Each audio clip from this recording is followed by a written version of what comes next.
Antes de agir, convém avaliar adequada e abertamente o problema a resolver. Caso contrário, o homem não ficaria relegado ao nível de um animal?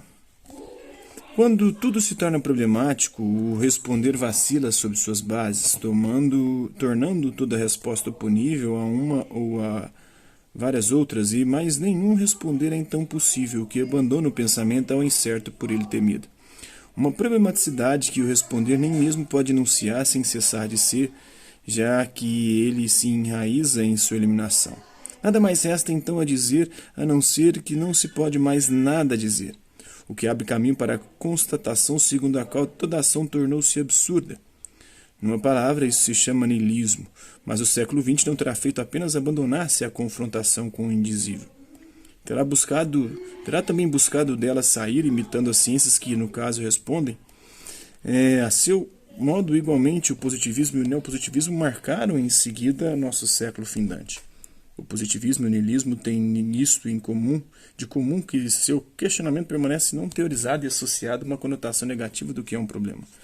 Não é mais assim que acontece hoje. Podemos acrescentar que, se quisermos realmente sair dos velhos dilemas, será preciso não só voltar ao questionamento radical, mas ainda analisá-lo em si. Ao questionar o questionamento, o questionador descobre-se no mundo em meio a outros que lhe respondem ou não, que o interpelam implicitamente por sua existência ou explicitamente pelas mil e uma questões da vida cotidiana. Em suma, a estrutura de base do questionamento é dada pela relação, o eu, o outro mundo ou as coisas. São questões últimas da filosofia, aquelas contra as quais acaba por se chocar todo pensamento, toda interrogação. Alguns verão nessas três questões a fonte das três críticas de Kant ou o fio condutor das três partes do Tratado sobre a Natureza Humana de Hume. O entendimento, o mundo, as paixões, o eu, a moral, o outro, né? Vistos cada vez a partir do sujeito. Daí três grandes tipos de ação moral que correspondem cada uma a uma filosofia nacional. Ao fim de uma vida como a cada instante, o homem é confrontado com o que ele é, com o que tem de fazer e com o que as coisas são.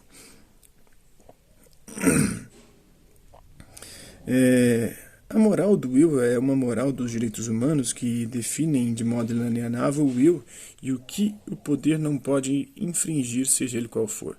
Sabe-se que essa filosofia, oriunda dos legistas do Renascimento e dos pensadores do Iluminismo, determinou sobremaneira o pensamento francês de Voltaire a Sartre e a Foucault.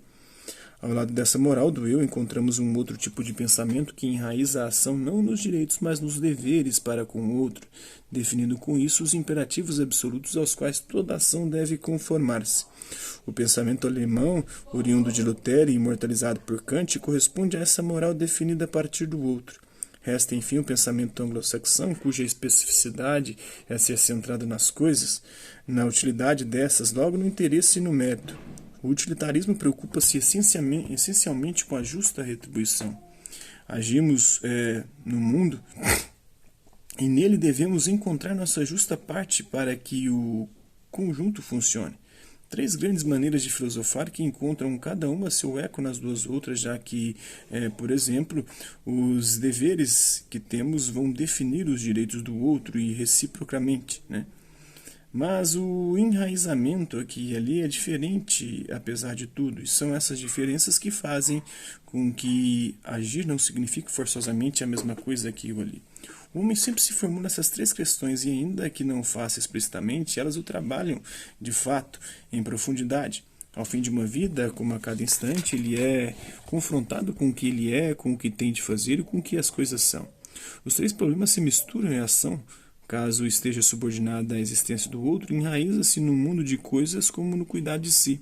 O que foi chamado ação, diz Hannah Arendt, encobre, na realidade, três problemas diferentes. A ação propriamente dita, em que se faz algo na cidade, deparamos-nos com os outros e com os seus juízos. Há ações nobres, grandes feitos, como há ações baixas. Agir é responder à presença do outro, aos seus problemas, ao problema que ele tem e que nos interpela na medida em que vivemos com ele, às vezes sem conhecê-lo. Mas o eu está algumas vezes implicado no agir, onde ele busca somente exprimir-se como se fosse um definitivo, seu próprio objeto, é a obra. Finalmente, há a relação com o mundo que faz do agir um trabalho. A ação estricto sensu fica assim restrita ao domínio político, como o trabalho ao econômico e a obra ao psicológico. A ação nasce sempre da reflexão, né? Antes de agir, convém avaliar adequado e abertamente o problema a resolver. Espero que vocês tenham gostado do vídeo. Quem curtiu, dá um like. Quem não curtiu, dá um dislike. Hasta la vista, babies. Até a próxima.